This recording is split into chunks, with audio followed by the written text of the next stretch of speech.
ឆ្លងឆ្នាំខាងមុខអត់ដឹងទៅណាអាចសាកធ្វើស៊ុបស៊ីឈាន់មួយមុខនេះញ៉ាំជុំគ្រួសារបានណាបងប្អូនហើយបើនិយាយពីរឿងរសជាតិវិញបងប្អូនហើយមិនត្រឹមតែមានរសជាតិឆ្ងាញ់ប៉ុណ្ណោះទេណាថែមទាំងងាយស្រួលក្នុងការធ្វើថែមទៀតពិសេសលើទឹកស៊ុបនឹងតែម្ដងបងប្អូនពេលដែលយើងហត់ទៅនិយាយពីថាមានជាតិឆ្ងាញ់ខ្លាំងមែនតើហើយសម្រាប់ការធ្វើទឹកស៊ុបនេះដែរបងប្អូនមិនបាច់ចាំប្រើឆ្អឹងស៊ុបមករំងាស់ញ៉ៃញ៉ៃអីណាបងប្អូនតែបើនិយាយពីរឿងរសជាតិវិញណាឆ្ងាញ់សាហាវតែម្ដងតែឥឡូវដើម្បីកុំឲ្យរងចាំយូរចូលទៅមើលពីវិធីធ្វើរបស់នាងខ្ញុំទាំងអស់គ្នា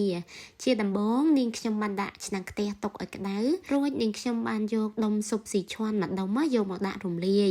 មើលតែថាដុំស៊ុបស៊ីឈាន់នឹងរលាយអស់ហើយនាងខ្ញុំបានចាក់ទឹកដូងចូលហើយសម្រាប់ទឹកដូងនេះជួយឲ្យទឹកស៊ុបរបស់យើងរឹតតែមានរសជាតិឆ្ងាញ់ជាពិសេសយើងមិនបាច់ចាំប្រើឆ្អឹងស៊ុបមកដាក់រំងាស់ជាមួយនឹងទឹកស៊ុបនឹងអីណាបងប្អូនមើលតែថាទឹកស៊ុបរបស់យើងពុះនាងខ្ញុំបានយកកត្រងមកដួសកំតិចកំទីចេញដើម្បីឲ្យទឹកស៊ុបរបស់យើងថ្លានិងងាយស្រួលក្នុងការញ៉ាំចំពោះគ្រឿងផ្សំនាងខ្ញុំប្រើតែពីរមុខឯណាបងប្អូននាងខ្ញុំដាក់តែប៊ីចេងបន្តិចហើយនឹងស្ករបន្តិចដោយសារដុំស៊ុបស៊ីឈាន់ហ្នឹងមានជាតិស្រាប់ហើយចំពោះបន្លែនាងខ្ញុំប្រើស្ពៃតឿស្ពៃបូកគោ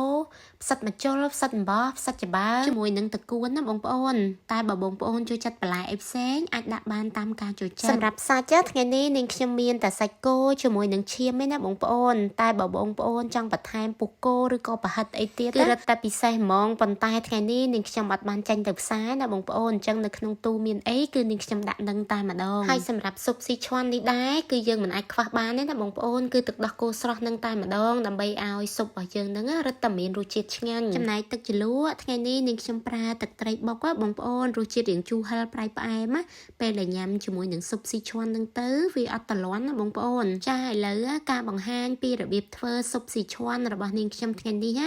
បានបង្ហាញជូនបងប្អូនរួចរាល់ហើយបើបងប្អូនចង់ដឹងថារសជាតិបែបណាអាចសាកធ្វើញ៉ាំបានណា